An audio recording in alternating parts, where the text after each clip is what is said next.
ভারতীয় ভিসা কবে চালু হবে এটা অনেকেই জানতে চাচ্ছে।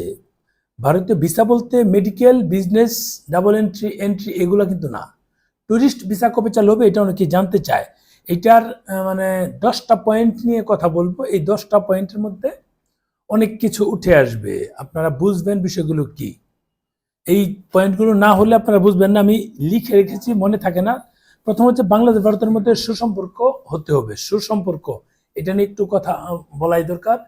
সুসম্পর্ক গত শেখ হাসিনা যাওয়ার পর লাস্ট 17-18 মাস কেমন গেছে আপনি আমরা সবাই জানি।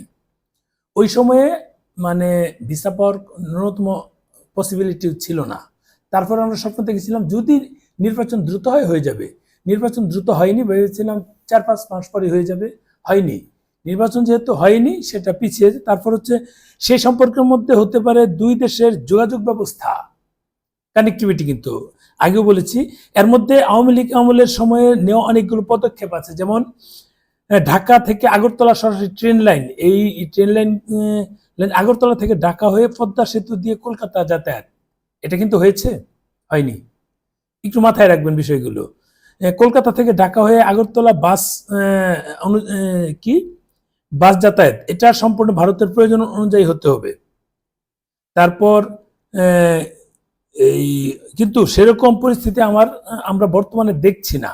ইউনূসের আমল থেকে যা হয়েছে এখন সেভাবেই আছে, কোনো উন্নতি হয়নি। অর্থাৎ নতুন সরকার এই বিষয়ে কোনো পদক্ষেপ পায়নি। তবে একটু বিষয় হচ্ছে যে কলকাতা থেকে আগরতলা হয়ে ঢাকায়, আগরতলা থেকে ঢাকা হয়ে কলকাতায় যে ট্রেনটা, এই বাসটা রয়্যাল কোচের, সেটা হয়েছে। বাট মানে ওরা ওদের মতো করে যে যাতায়াত, নট অনলি বাস, অন্যান্য পণ্যবাহী যে জিনিসগুলো আছে এগুলো কত দূর হলো সেটা কিন্তু মানে আতুর ঘরেই পড়ে আছে, সেটা বের হওয়ার সুযোগ নাই। 3 নাম্বার হচ্ছে আওয়ামী লীগের সাথে ভারতের সব দলের সাথে একটা সুসম্পর্ক আছে। সেই আওয়ামী লীগের রাজনীতিতে ফেরা নিয়ে নতুন কোনো আপডেট নতুন সরকার দিতে পারেনি, বরং সেটাকে নিষেধাজ্ঞার ক্ষেত্রে পাকাপোক্ত করেছে। একটা কারণ হতে পারে এটা। সম্পর্ক উন্নয়নের ক্ষেত্রে এগুলো বড় বিষয়। খেয়াল করবেন, আমি যেটা বলেছি আওয়ামী লীগের সাথে ভারতের প্রত্যেকটা দলের সাথেই সুসম্পর্ক আছে। এখন যারা আছে এরা তো বিরোধী দল। 71-এ কিন্তু আওয়ামী লীগের সহযোগিতায় রাশিয়া সাহায্য করেছে, এবং আওয়ামী লীগকে না, শুধু পুরো বাংলাদেশকে সাহায্য করেছে ভারত। এই ইন্দিরা গান্ধী সেই সময় ছিল, সেটা আমরা তো মানে কম বেশি জানি।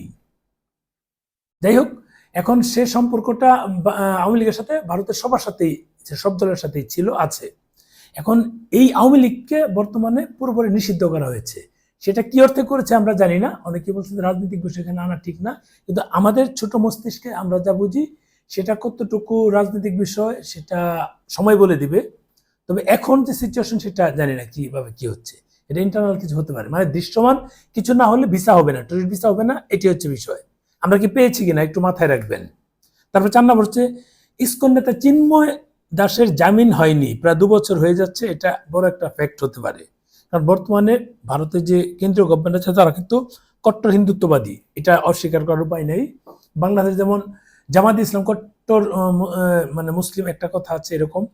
যাক, জামাতের বিষয়টা এখানে না। যা এরপর হচ্ছে ভারত বিএনপি সরকারকে বিশ্বাস করবে সেরকম দৃশ্যমান কোনো পদক্ষেপ নেয়নি বর্তমান সরকার। যেখানে হতে পারে বর্তমান বিরোধী দলে যারা আছে তারা পুরোটাই ভারত বিরোধী, তাদের মনোভাব 71-এ যা ছিল এখন তাই আছে, এটাই ভারত বিশ্বাস করে। আমি আবার একটু ভেঙে বলি, এখনকার যে সংসদে বিরোধী দল যারা আছে তারা কিন্তু 71 বিরোধী প্লাস পুরোপুরি ভারত বিরোধী। এই ভারত বিরোধীদের নিয়ে সরকারে আছে, সরকার চলছে এখন, বিরোধী দল। এটার উপর মানে তারা যে কথা বলে, মানে মূল বিষয় হচ্ছে অনেকের সঙ্গে ভারতের কথা হয়, তো অনেক সাংবাদিকদের সাথে কথা হয়, মানে এখন দেশের উন্নয়ন না নিয়ে, উন্নয়নের কথা না বলে কি করলে কি হচ্ছে সেটা না করে তারা মানে হা না ভোট নিয়ে লেগে আছে। হা না, এটা কোনো সাবজেক্ট না, কারণ সংসদ তো উত্তপ্ত রাখতে হবে এগুলা দিয়ে, উন্নয়ন দিয়ে না। হা আর না নিয়ে তারা ব্যস্ত। তার মানে বুঝেন, মানে ঘোড়া রেখে ঘোড়ার লাগাম নিয়ে দৌড়াচ্ছে, এই হচ্ছে বিষয়। এটা কিন্তু ভারত বুঝে, বড় একটা ফ্যাক্ট। আচ্ছা, তারপর 6 নম্বরে যদি আসি, ভারতের বিভিন্ন রাজ্যে বিভিন্ন সন্ত্রাসমূলক কর্মকাণ্ডে বাংলাদেশি জঙ্গিদের সংশ্লিষ্টতা তারা খুঁজে পাচ্ছে, এটাও বড় একটা কারণ। কারণ টুরিস্ট চালু হলে এটাও ব্যাপক আকারে ভারতের নিরাপত্তায় নেগেটিভ প্রভাব ফেলবে। কারণ ভারত জানে জামাত শিবির সবসময় পাকিস্তানের সঙ্গে সখ্যতা রাখে, ভারতের সাথে বিরুদ্ধচারণ করে, এটা কিন্তু ভারত ভালোভাবেই জানে। আর পাকিস্তানের আইএস আমাদের সাথে এখন ওপেন, যেহেতু বিমান যাতায়াত হচ্ছে, মানে তদারকি চেকিং ছাড়াই। কি পরিমাণ জঙ্গিরা বাংলাদেশে আছে আমি আপনি এটা না বুঝলেও ভারত কিন্তু তাদের গোয়েন্দাদের মাধ্যমে ভালো মানে অবলোকন করেছে, এটা কিন্তু আপডেট পাচ্ছি যে এইভাবে, মানে এটা তারা বুঝতে পারছে। এই ক্ষেত্রে টুরিস্ট ভিসা চালু হলে সন্ত্রাসী কর্মকাণ্ড বেড়ে যাওয়ার সম্ভাবনা আছে ভারতে। কারণ টুরিস্ট ভিসা সবাইকে তো তারা চেক করে পাঠাতে পারবে না, যাচাই বাছাই করে পাঠাতে পারবে না, এটা বড় একটা ফ্যাক্ট হয়ে কিন্তু দাঁড়াবে। তারপর 7 নম্বরে যেটা আসছে, হিন্দু অর্থাৎ সংখ্যালঘু সম্প্রদায় নির্যাতনের ক্ষেত্রে এখানে এখন পর্যন্ত ভারতের কাছে পজিটিভ কোনো বার্তা যাচ্ছে না। নতুন সরকার গঠন করার পর সংখ্যালঘু নির্যাতনের সেরকম কোনো ঘটনা ঘটেনি, কিন্তু তারপর আগের ক্ষেত্রে আগে যেগুলো হয়েছে সেগুলোর মানে বিচারিক বিষয় বা অন্যান্য চিন্মা দেশের কথা তো একটা বললাম, একটা বার, মানে সেরকম কোনো দৃশ্যমান কোনো পদক্ষেপ এই সরকার নেয়নি। এটা কিন্তু আমার কথা না, অনেকের সঙ্গে আলোচনা হয়, অনেক সাংবাদিক আছে, অনেক যারা বুজুর্গ ব্যক্তি আছে তাদের সঙ্গে কথা, তাদের ভাষ্য হচ্ছে এটা। এইগুলো 8 নম্বরে যদি আসি, ইউনূস সরকারের মতো বর্তমান সরকার পাকিস্তানের সাথে যে গলায় গলার সম্পর্ক সেটা ধরে রেখেছে, তাই এখন পর্যন্ত পাকিস্তানি জঙ্গি গোষ্ঠীর সহায়তা ভারতের যে অকানুস হবে না সেটা নিশ্চয়তা পাচ্ছে না, ওটার কাছাকাছি। এটা কিন্তু এটা হচ্ছে জাস্ট আগে ছিল ইউনূসের সাথে সম্পর্ক, এখন এই সরকারের সাথে এরকম অনেকেই বলছে। এটা ভারতের সরকারের কথা না, এটা অনেকেই বলছে। সে কথাগুলো আমি এখানে উপস্থাপন করলাম, অনেকের সঙ্গে আলোচনা হয়তো সেই বিষয়গুলো উপস্থাপন করলাম, বুঝেন বিষয়টা। তারপর হচ্ছে 9 নম্বর, বাংলাদেশে যে 16টা ভিসা সেন্টার আছে, প্রত্যেকটা ভিসা সেন্টারে চালু করলে এখানে ব্যাপক সংখ্যক ভারতীয় ভিসা অফিসার প্রয়োজন হবে। কিন্তু বাংলাদেশের এতগুলো বাংলাদেশের এতগুলো অফিস মানে ভিসা সেন্টার এই নিরাপত্তা দেওয়ার মতো প্রয়োজনীয় নিশ্চয়তা এখনো বাংলাদেশ থেকে পাচ্ছে না, তাই ব্যাপক আকারে ভিসা ছাড়ার ব্যাপারে তারা চিন্তিত। সহজ কথা, টুরিস্ট মানে তো ওপেন, সবকিছু ওপেন, সবকিছু ওপেন করে দিবে। সেই ওপেন করতে গেলে নিশ্চয়ই আপনাকে মানে প্রত্যেকটা ভিসা সেন্টার চালু রাখতে হবে, প্রয়োজনীয় জনবল তাদের এখানে আনতে হবে। এই প্রত্যেকটা অর্থাৎ 16টা ভিসা সেন্টারের নিরাপত্তা দেওয়ার জন্য যে আমাদের এখান থেকে নিশ্চয়তা, সেটা এখনো তারা সেভাবে পায়নি। পাইলে তো 2 মাস গেল, হয়েছে? মিলিয়ে দেখবেন, তারা যেটা বলছে তাদের কথাগুলি আমি আপনাদেরকে বললাম, আমি মিলিয়ে দেখেছি সেরকমটা হয়নি। মানে এই 5টা ভিসা, ঢাকা, চট্টগ্রাম, রাজশাহী, সিলেট, খুলনা ছাড়া আর কোনো দেখছি না। তারপর 10 নম্বর হচ্ছে, আরেকটা বিষয় হচ্ছে যে বাংলাদেশে ভারতের মনের মতো স্থিতিশীল কোনো সরকার এখনো পায়নি, তাই এটা নিয়ে খুব বড় কোনো আশার আলো দেখছি না। এটা আমি 10 নম্বরটা আমার কথা বলা, যে এরকম স্থিতিশীলতার মতো কিছু নাই। মানে একটা ছেলে দেখলাম, একটা কমেন্টস করেছে, যে কোনো ইউনূস নিয়ে কথা বলেছিলাম, যে হাসিনা 16 বছরে, প্রায় 15 বছরে বাংলাদেশকে ভারতের একটা অঙ্গরাজ্য বানাতে ব্যর্থ হলেও ইউনূস কিন্তু 15 মাসে, আমি একটা পোস্ট দিয়েছিলাম, 15 মাসে বাংলাদেশকে আমেরিকার একটা অঙ্গরাজ্য বানাতে পেরেছে, যেহেতু চুক্তি হয়েছে নির্বাচনের 2 দিন আগেই।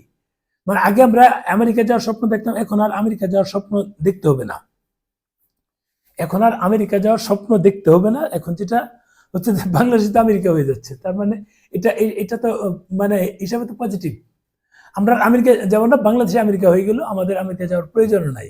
বাংলাদেশে তো এখন আমেরিকা, যেহেতু একটা অঙ্গরাজ্য হয়েছে, যেটা অফিসিয়ালি আমাদের একটা কিছু কিনতে গেলেও আমেরিকার অনুমতি নিতে হবে। কেন? অনেকে উদাহরণ দিচ্ছে যে ভারতও তো অনুমতি, কার অনুমতি নিচ্ছে? রাশিয়া থেকে তেল কিনছে, ভারতের কি ঠেকা লাগছে আমেরিকার অনুমতি নেওয়া? মানে কি একটা কথা আছে যে এলাকার লোক না মানুক, আমি মোরল। আমেরিকার ভাবটা ছিল এরকম।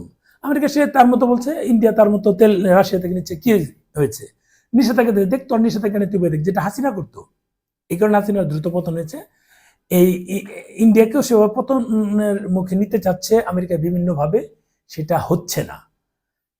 মানে বাংলাদেশে যেটা পেরেছে ইরানে সেটা পায়নি, আমার ধারণা ইন্ডিয়াতেও পারবে না। যাই হোক, অনেক কথা বললাম। আপনারা মানে এই 10টা পয়েন্ট যদি চিন্তা করেন, বিশ্লেষণ করেন, তখন বুঝবেন যে টুরিস্ট ভিসা পাওয়ার সম্ভাবনা কতটুকু আছে।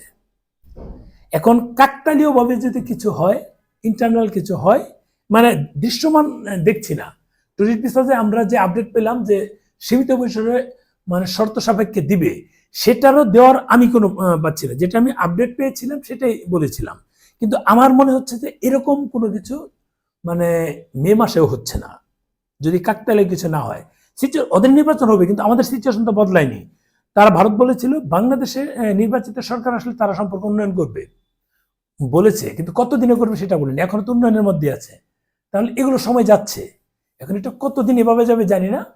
এখন মানে আমি চাচ্ছি যে যে পয়েন্টগুলো উপস্থাপন করলাম এগুলো একটাও বাস্তবায়ন না হোক, এইভাবে না হোক, সবকিছু রাতারাতি পরিবর্তন হোক।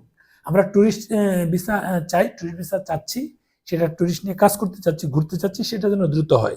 ভালো থাকবেন, ভিডিওটা শেয়ার দিন। আমার মতের সাথে আপনাদের অমত থাকতে পারে, সেটা ডিফারেন্ট হিসাব, কিন্তু আমি কি বলেছি সেটা যারা বুঝে নেগেটিভ কমেন্টস করে তাহলে বুঝতে হবে এরা আমার প্রতিপক্ষ। এই প্রতিপক্ষ আছে বলেই আমি নিশ্চিত যে আমি সঠিক গন্তব্যে এগিয়ে যাচ্ছি, সঠিকভাবে যাচ্ছি।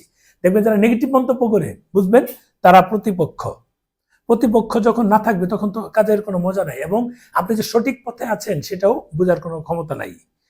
এদের কমেন্টস গুলোতেই বুঝবেন যে আপনি সঠিক পথে আছেন। ভালো থাকবেন, শেয়ার দিন।